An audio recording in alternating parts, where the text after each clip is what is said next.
Hello everyone, আজকে বানাবো গাজরের পুডিং। ফার্স্টে একটা প্যানে 2 টেবিল চামচ ঘি দিয়ে দিচ্ছি গ্রেট করে রাখা আধা কেজি গাজর।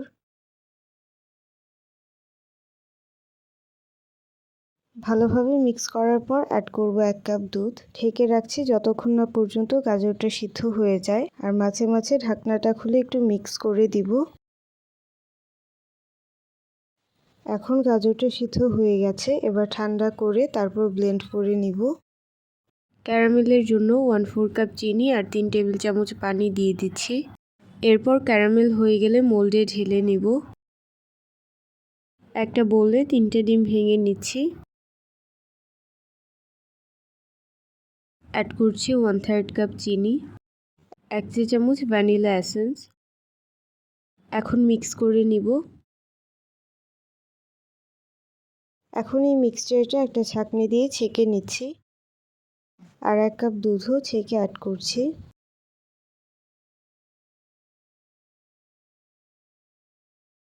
এখন ব্লেন্ড করে রাখা গাজরটা দিয়ে দিব। এবার মিক্স করে নিব, আর ক্যারামেলটা সেট হয়ে গেলে এটা মোল্ডে ঢেলে দিচ্ছি। এখন ফয়েল পেপার দিয়ে ঢেকে দিব। একটা প্যানে পানি গরম করে নিয়েছে, এখন পানিতে একটা স্ট্যান্ড দিয়ে স্ট্যান্ডের উপর মোল্ডটা দিয়ে দিব। এখন 30 থেকে 40 মিনিটের জন্য বেক করে নিব। প্রায় 40 মিনিট পর এখন একটা টুথপিক দিয়ে চেক করে নিব। টুথপিকটা একদম ক্লিন দেখা যাচ্ছে, তার মানে বেক করা হয়ে গেছে।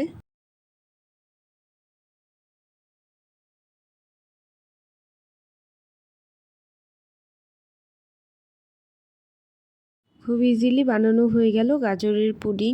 রেসিপিটি ভালো লাগলে প্লিজ একটি লাইক দিবেন।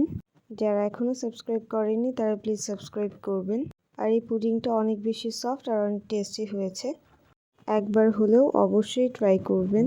আপনারা সবাই ভালো থাকবেন। আল্লাহ হাফেজ।